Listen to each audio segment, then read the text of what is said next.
శ్రీ బ్రహ్మదేవాయ నమః. ఈరోజు బ్రహ్మపురాణంలోని విశ్వామిత్ర తీర్థం గురించి తెలుసుకుందాము.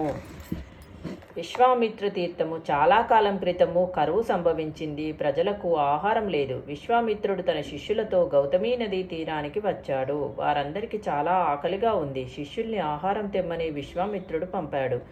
వారికి ఎక్కడ ఆహారం లభించలేదు. కానీ కుక్క మృత శరీరము కనబడింది. దానిని విశ్వామిత్రుని వద్దకు తీసుకొని వచ్చారు.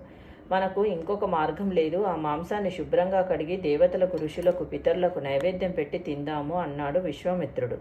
కుక్క మాంసాన్ని నైవేద్యం పెట్టడం ఎక్కడా ఎప్పుడూ జరగలేదు. ఇంద్రుడు డేగ రూపంలో ఆ మాంసం ఉన్న పాత్రని దొంగిలించాడు. విశ్వామిత్రునికి ఆ విషయం తెలిసి ఇంద్రుని శపించదలిచాడు. ఇంద్రుడు భయపడి పాత్రలోని మాంసాన్ని అమృతంగా మార్చి ఆ పాత్రను తిరిగి యథాస్థానంలో ఉంచాడు. నాకు అమృతం అక్కర్లేదు, కుక్క మాంసాన్ని తీసుకొనిరా. ప్రపంచమంతా పస్తులు పడి ఉన్నప్పుడు నాకు అమృతం ఎందుకు? ఆహారం ఎక్కడా దొరకలేదు కాబట్టి కుక్క మాంసం తినడంలో పాపం లేదు, దేవతలకు నైవేద్యం చేయడంలో కూడా తప్పు లేదు అన్నాడు విశ్వామిత్రుడు. కుక్క మాంసము తినకుండా ఆపాలంటే వర్షం కురిపించి కరువు లేకుండా చెయ్యాలని ఇంద్రుడు వర్షం కురిపించాడు. అప్పుడు విశ్వామిత్రుడు అమృతాన్ని స్వీకరించాడు. ఇది జరిగిన ప్రదేశాన్నే విశ్వామిత్ర తీర్థము అంటారు. పిప్పలాదుడు దతీచి మహర్షికి లోపాముద్ర భార్య. వారి ఆశ్రమము గంగానదీ తీరంలో ఉంది. ఆ ఆశ్రమంలోనే లోపాముద్ర సోదరి గభస్థిని కూడా ఉంది. దానవులు, రాక్షసులు ఆశ్రమ సమీపానికి రావడానికి భయపడతారు. ఒకసారి దేవతలకు, రాక్షసులకు యుద్ధం జరిగింది. దేవతలు జయించారు. వారు దధీచి ఆశ్రమానికి వచ్చారు. అతడు వారిని ఆశీర్వదించాడు. దేవతలు, మేము రాక్షసుని జయించాము, అయినా మాకు ఒక చిన్న సమస్య ఉంది. ప్రస్తుతము మాకు ఆయుధాలతో పని లేదు. వీటిని దాచడానికి సరియైన ప్రదేశం లేదు. మీ ఆశ్రమంలో ఉంచాలనుకుంటున్నాము అని దధీచితో అన్నాడు. దధీచి అంగీకరించాడు. దేవతలు తమ ఆయుధాల్ని దధీచి ఆశ్రమంలో ఉంచి స్వర్గానికి వెళ్లారు. దధీచి చేసిన పని లోపాముద్రకు నచ్చలేదు. ఇతరుల ఆస్తిని మనము కాపాడకూడదు, అందులో ముఖ్యంగా ఋషులు అలా చేయకూడదు. పైగా దేవతల ఆయుధాల్ని మన ఆశ్రమంలో ఉంచమన్నారు. దేవతల శత్రువులు మనల్ని కూడా శత్రువులా చూస్తారు కదా. ఆయుధాలకు ఏదైనా జరిగితే మనం ఏం చేయగలము? దేవతలు మనల్ని నిందించరా అంది. నీవు బాగా చెప్పావు. నేను ఆ విషయం గురించి ఆలోచించలేదు. కానీ నేను దేవతలకు మాట ఇచ్చాను, మాట తప్పలేను కదా అన్నాడు దధీచి. 100 సంవత్సరాలు గడిచాయి. దేవతలు ఆయుధాలను తీసుకొని పోలేదు. వాటి కాంతి తగ్గడం ప్రారంభించింది. వాటి శక్తిని ఎలా కాపాడాలో దధీచికి తెలియలేదు. అతడు ఆయుధాలను నదిలో గడిగాడు. వాటి శక్తి నీటిలో కరిగిపోయింది. ఆ నీటిని దధీచి తాగాడు. తర్వాత దేవతల ఆయుధాలను తీసుకొని వెళ్ళడానికి వచ్చారు. శత్రువులు మళ్ళీ బలవంతులయ్యారు. మేము ఆయుధాలను తీసుకొని వెళ్తాము అన్నారు. అప్పుడు దధీచి దేవతలతో, ఈ ఆయుధాల శక్తికి విహీనాలు.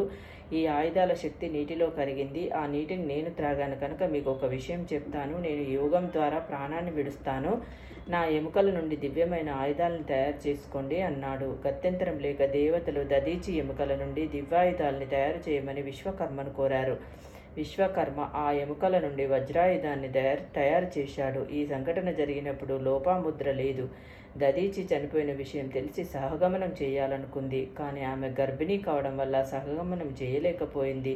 కొంతకాలం తర్వాత బిడ్డను ప్రసవించింది. ఆ పసిబిడ్డను పెంచమని పిప్పల వృక్షానికి ఇచ్చి తాను ఆత్మాహుతి చేసుకుంది. ఆ బిడ్డ పేరే పిప్పలాదుడు. వృక్షాలకు ప్రభువు చంద్రుడు. పిప్పలాదునకు అమృతం కావాలని చెట్లు చంద్రుని అడిగాయి. చంద్రుడు అమృతాన్ని ఇచ్చాడు. అమృతాన్ని సేవిస్తూ పిప్పలాదుడు పెరిగి అమిత బలశాలి అయ్యాడు. పెద్దవాడైన తర్వాత పిప్పలాదుడు వృక్షాలను తన తల్లిదండ్రుల గురించి అడిగాడు. వృక్షాలు అతనికి అతని జన్మ వృత్తాంతం గురించి చెప్పాయి. పిప్పలాదుడు తన తల్లిదండ్రుల మరణానికి కారకులైన దేవతలపై పగ తీర్చుకోవాలనుకున్నాడు. చెట్లు పిప్పలాదుని చంద్రుని వద్దకు తీసుకుని వెళ్ళాయి. పిప్పలాదుడు చంద్రునితో తన కోరికను చెప్పాడు. చంద్రుడు పిప్పలాదునితో, నీవు ఇంకా చిన్నవాడివి, ఆయుధాల్ని ప్రయోగించడంలో నైపుణ్యం సంపాదించాలి. దండకారణ్యంలో గౌతమీ నది ప్రవహిస్తూ ఉంది. అక్కడకు వెళ్ళి శివుని గురించి తపస్సు చేస్తే నీ కోరిక ఫలిస్తుంది అని చెప్పాడు. పిప్పలాదుడు ఆ విధంగా చేసి శివుని మెప్పించి దేవతల్ని నాశనం చేసేటట్లు వరమిమ్మన్నాడు. నా ఫాలభాగంలో 3వ నేత్రం ఉంది. దానిని నీవు చూడగలిగిన నాడు నీ కోరిక ఫలిస్తుంది అన్నాడు శివుడు. పిప్పలాదుడు చాలా కాలం తపస్సు చేసి చిట్ట చివరకు శివుని 3వ నేత్రాన్ని చూడగలిగాడు. ఆ నేత్రం నుండి ఆడగుర్రము రూపంలో ఒక రాక్షసుడు జన్మించాడు. నీకు ఏం కావాలి అని రాక్షసుడు పిప్పలాదుని అడిగాడు. నా శత్రువులైన దేవతల్ని సంహరించు అన్నాడు పిప్పలాదుడు. వెంటనే రాక్షసుడు పిప్పలాదుని ఎదిరించాడు. నిన్ను దేవతల్ని చంపమని అడిగితే నీవు నన్ను చంపాలనుకుంటున్నావు ఎందుకని అడిగాడు పిప్పలాదుడు. నీ శరీరము దేవతల చేత తయారు చేయబడింది కాబట్టి నీవు కూడా దేవతల మనిషివే, అందువలన నీ కోరిక ప్రకారం నిన్ను కూడా చంపాలి అన్నాడు. పిప్పలాదుడు శివుని వద్దకు పరిగెత్తాడు. అప్పుడు శివుడు అరణ్యంలో ఒక ప్రాంతాన్ని ఏర్పాటు చేసి అక్కడ పిప్పలాదునుండమన్నాడు. ఈ ప్రాంతానికి రాక్షసులు రాలేరు కనుక నీవు ఇక్కడ క్షేమంగా ఉండవచ్చు అని శివుడు పిప్పలాదునికి రక్షణ కల్పించాడు. ఈలోగా దేవతలు కూడా తమను రాక్షసుల బారి నుండి రక్షించమని శివుని వేడుకున్నారు. అప్పుడు శివుడు పిప్పలాదునితో దేవతల్ని చంపినంత మాత్రాన అతని తల్లిదండ్రులు తిరిగి రారని చెప్పి పిప్పలాదునికి దేవతలపై గల కోపాన్ని తగ్గించాడు. పిప్పలాదుడు తన తల్లిదండ్రులను ఒక్కసారి చూడాలని శివుడు అని అడిగాడు. శివుని ఆదేశంతో ఒక విమాన స్వర్గం నుండి కిందికి దిగింది. దానిలోని సింహాసనంపై దదీచి లోపాముద్రలు కూర్చొని ఉన్నారు. వారు పిప్పలాదుని శీఘ్రమేవ కళ్యాణ ప్రాప్తిరస్తు సంతాన ప్రాప్తిరస్తు అని ఆశీర్వదించారు. రాక్షసుడు ఒక నదిగా మారి గంగా నదిలో కలిసిపోయాడు.